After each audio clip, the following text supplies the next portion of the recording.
Hello viewers, good evening. This is Anand and you are watching English Master. My dear viewers, in this short video, we are going to learn the use of a powerful word called to. Alright, तो इस word के बारे में आज जो है हम लोग सीखने जा रहे हैं कि इसको हम लोग कैसे यूज करेंगे इन ए सेंटेंस. ऑलराइट, उससे पहले जैसा कि मैंने बताया कि ये एक सिंगल वर्ड है. ऑलराइट, ये एक पार्टिकुलर वर्ड है. तो इस वर्ड को सबसे पहले आप ये जान लो कि कोई भी वर्ड इंग्लिश के कोई भी वर्ड जो आपकी एक फैमिली से बिलोंग करता है और उस फैमिली का नाम है पार्ट्स ऑफ स्पीच. ऑलराइट, तो यहां ये जो टू है ना, ये एडवर्ब के फैमिली से बिलोंग करता है.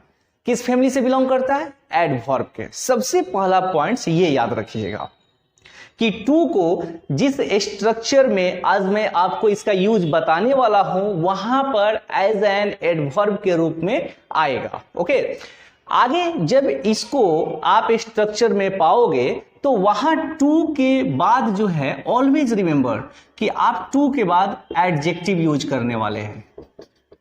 क्या यूज करने वाले हैं? एडजेक्टिव. ओके, या फिर आपको टू के बाद मिलेगा adverb. Is it clear? Too के बाद क्या मिलेगा? Adverb. Remember that too adverb है और एडवर्ब होने के नाते अक्सर हमें जो है बताया जाता है कि an adverb qualifies a verb. Alright, it's okay. सिर्फ वर्ब के लिए ही इसका आप प्रयोग नहीं कर सकते हैं. ये चाहे तो एडजेक्टिव को भी क्वालिफाई कर सकता है, ये चाहे तो एडवर्ब को खुद अपने को भी क्वालिफाई कर सकता है. Preposition to, conjunction to. Alright, तो आप इस स्ट्रक्चर में टू के बाद आपको क्या यूज करना है? या एडजेक्टिव या फिर एडवर्ब. ओके, कुछ एग्जांपल देख लेते हैं इनके कॉन्फ्लुएंस के साथ. जैसे देखिए, too cold. Is it clear? Too cold, too hot. Okay, too cold, too hot, too slow. ये सारे वर्ड जो है ना, लास्ट वाले वर्ड जो है आपके एडजेक्टिव है. ठीक है, लाइक टू फास्ट, टू अगली. Is it clear? तो इस तरह से आप अपने स्ट्रक्चर में आपको यूज करना है एडजेक्टिव या एडवर्ब का कॉन्फ्लुएंस इसके साथ. ओके, जब ये जिस स्ट्रक्चर में मैं आपको बताने जा रहा हूं उसमें जो है आपको किस सेंस में यूज करना है? तो मोर देन इनफ के सेंस में. मोर देन इनफ जिसका मतलब है जरूरत से ज्यादा. Is it clear? या हद से ज्यादा, या आप बोल लो आवश्यकता से ज्यादा, इस सेंस में.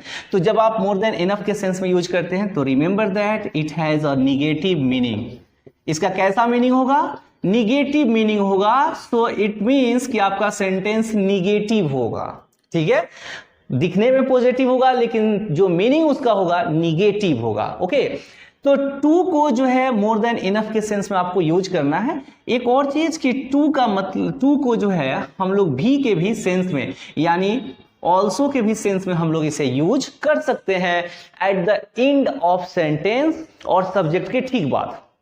इसको आप भी के सेंस में, जैसे इफ यू से, यदि आप कहते हैं I love black. Alright, it's okay. आपने बोला मुझे ब्लैक पसंद है, मैं ये बोल सकता हूं आई टू, मुझे भी. ठीक है, या मी to.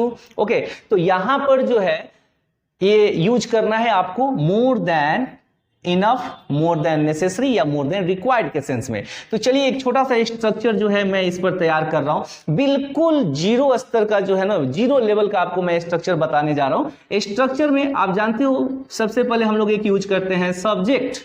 Alright, subject may be anything, कुछ भी हो सकता है. ठीक है, तो और ये एक ऐसा वर्ड है जो हर स्ट्रक्चर में ऑलमोस्ट हम लोग शेयर करते हैं, सब्जेक्ट.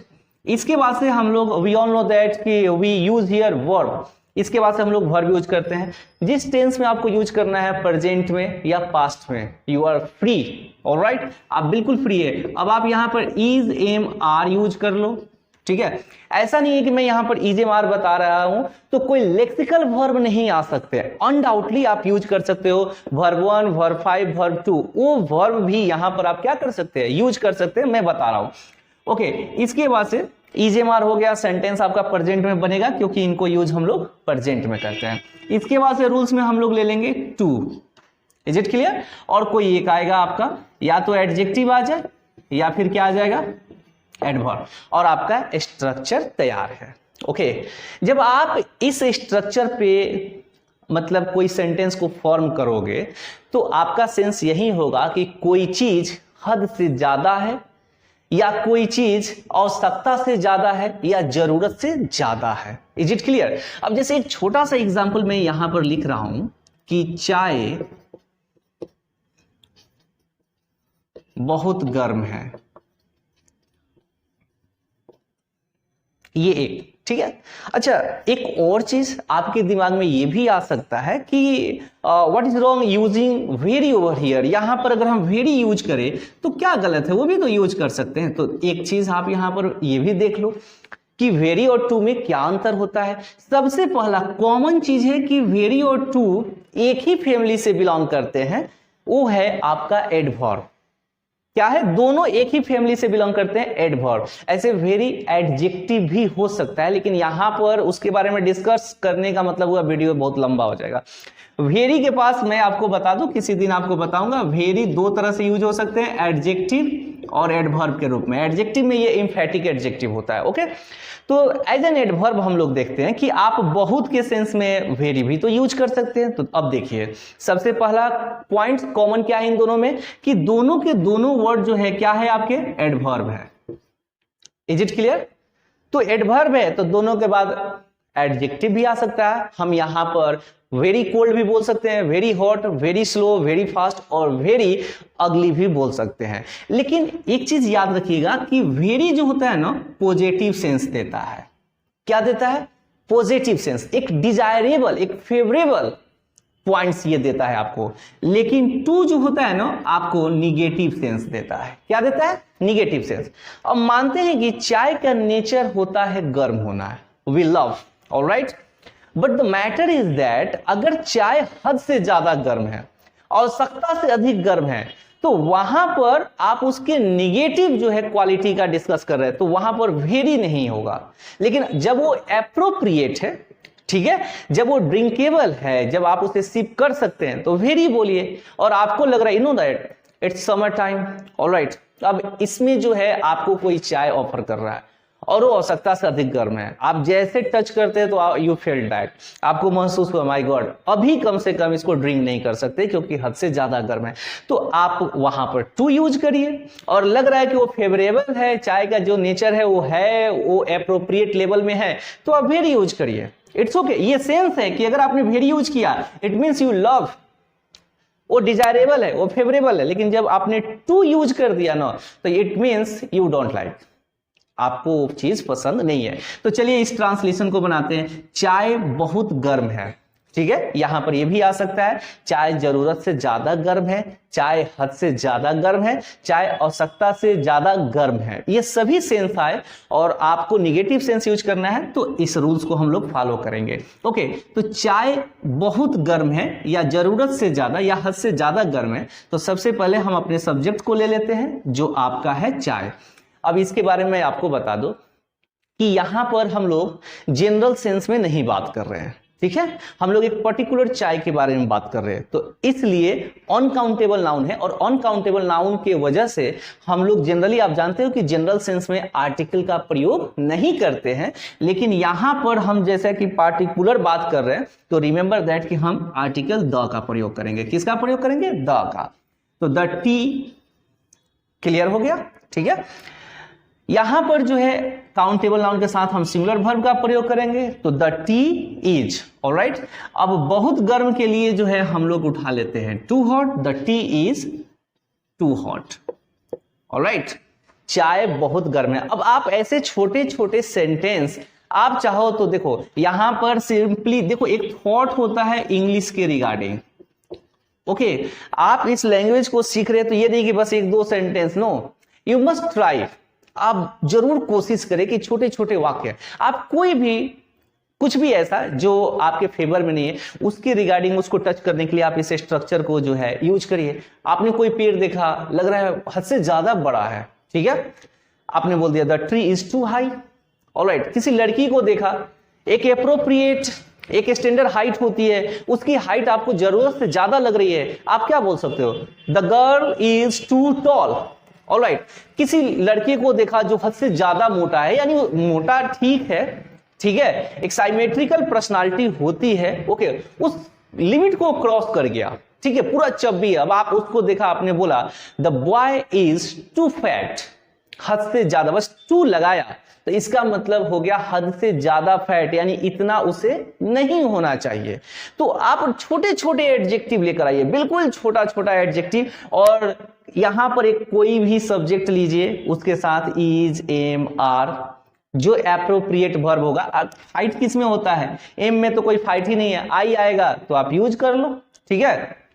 बाकी सिमिलर सब्जेक्ट के साथ हीज लगाइए, प्लूरल के साथ क्या लगाइए, वाज, सॉरी आर, और अगर पास्ट में यूज करना है तो वाज और वर का प्रयोग हो जाएगा, ठीक है। जैसे चाय बहुत गर्म थी, ठीक है, the tea was too hot.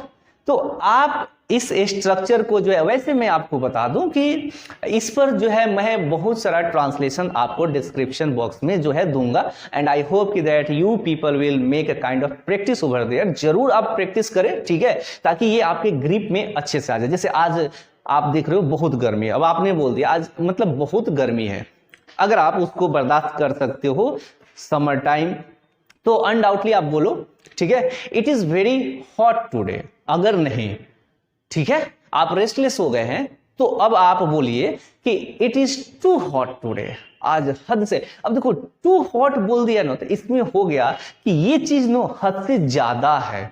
अब यहां पर आपने अगर यूज कर दिया कोल्ड, ठीक है, वेरी कोल्ड, यानी उतनी ठंड है कि आप उसको बियर कर सकते हैं, लेकिन टू कोल्ड बोलते ही हो गया जरूरत से ज्यादा ठंड है। Is it clear? तो कोई भी चीज जो है आप यूज कर सकते हैं। जैसे किसी को दौड़ते हुए आपने देखा और देख रहे यार बहुत स्लो दौड़ रहा है, अब आप वहां पे आप बोल दिए यू रन टू स्लो, यानी कहने का मतलब है आप हद से ज्यादा, जरूरत से ज्यादा या आवश्यकता से ज्यादा धीरे दौड़ते हो, ठीक है। तो यहां पर आप ऐसे छोटे छोटे सेंटेंस, कोई भी आपने सेलिंग देखा, उसको बोल दिया ऊंचा है, इतना ऊंचा है कि आप छू नहीं सकते हैं generally, it is too high. Normally आप इस टू के बाद जो है छोटे छोटे एडजेक्टिव का प्रयोग करिए और खूबसूरत सेंटेंस बनाइए। ऑलराइट, इसके आगे मैं इसी के साथ अगला रूल्स बताने वाला हूं इन्फिनिटिव का, ठीक है। जब आप इस रूल्स के बाद जो है किसका प्रयोग करेंगे, इन्फिनिटिव का, ठीक है। तो अब थोड़ा सा आपको फोकस करना है कि मैं, आप देखिए कि अब यहां पर आप इन्फिनिटिव लेते आइए, सेम रूल्स है, कुछ चेंजिंग नहीं करना है, लेकिन किस तरह से आपको यूज करना है मैं बता रहा हूं। और उस रूल्स का आप यूज कब करते हैं, देखिए सबसे पहले ये हम लोग रूल्स फिर से लिख लेते हैं, subject plus is, am, are plus too plus adjective या एडवर्ब, ठीक है, ये आ गया। इसके बाद से आप यूज कर लीजिए टू प्लस वर्ब वन, और ये फॉर्म जो होता है किसका होता है, इन्फिनिटिव का होता है। ऑलराइट, अब इस रूल्स में और इस रूल्स में क्या अंतर है, ओके। तो देखो ये रूल्स जो होता है ना कहीं एक इनकम्प्लीट होता है, ठीक है। इसमें हर बार आपका कंसेप्ट क्लियर नहीं होता है कि कोई चीज किसी चीज के लिए जो है कि मतलब आवश्यकता से ज्यादा है, लेकिन किस सेंस में। यदि मैं अगर ये सेंटेंस लिखूं कि सी रन्स टू स्लो, ओके, इस रूल्स पे हो गया। इसका मीनिंग क्या हुआ कि वह जरूरत से ज्यादा, हद से ज्यादा या आवश्यकता से अधिक धीरे दौड़ती है। किस मामले में, क्या आपका ये कंसेप्ट क्लियर है? हम मानते हैं कि अगर ये वाक्य लिखूं मैं कि the tea is too hot, तो यहां पर कुछ कंसेप्ट और एप्रोप्रिएट जो है ना, इसके आगे का मीनिंग आपका क्लियर हो जा रहा है कि किसका सेंस है। लेकिन ऐसे अगर वाक्य आ जाए तो आप क्या यूज करोगे, किस मामले में, किस रिस्पेक्टिव में जो है वो इतना मतलब आवश्यकता से अधिक या जरूरत से ज्यादा धीरे दौड़ती है, किस मामले में। ऑलराइट, तो ऐसे जगहों पे अगर आपको बताना हो कि वो किस मामले में जो है आप मतलब जो है वो आवश्यकता से अधिक या जरूरत से ज्यादा धीरे दौड़ती है, तो यहां पर आप इन्फिनिटिव का यूज कर लो। Infinitive stands for to plus verb one का यूज कर लो। अब जैसे अब मुझे बोलना हो कि वो इतना धीरे दौड़ती है कि रेस को नहीं जीत सकती, अब इसी सेंटेंस को आप बना लो सी रन्स टू स्लो, ठीक है, वह हद से ज्यादा या हद से आवश्यकता से अधिक धीरे दौड़ती है, किस मामले में? तो टू विन द रेस, ठीक है, मतलब वो इतना धीरे दौड़ती है कि रेस नहीं जीत सकती। यही जो है रूल्स आपको रिमूव 2 में पढ़ना होता है ट्रांसफॉर्मेशन के अंतर्गत। Alright, she runs too slow. तो क्या डिफरेंसेज होता है इसमें? आपको साउंड आइडिया नहीं आता है कि कोई चीज जो जरूरत से ज्यादा या हद से ज्यादा है तो किस मामले में है, लेकिन जैसे ही इसके बाद से 2 प्लस वर्ब 1 यूज कर देते हो, ठीक है, तो मालूम चल जाता है कि कोई चीज हद से ज्यादा किस मामले में है। Is it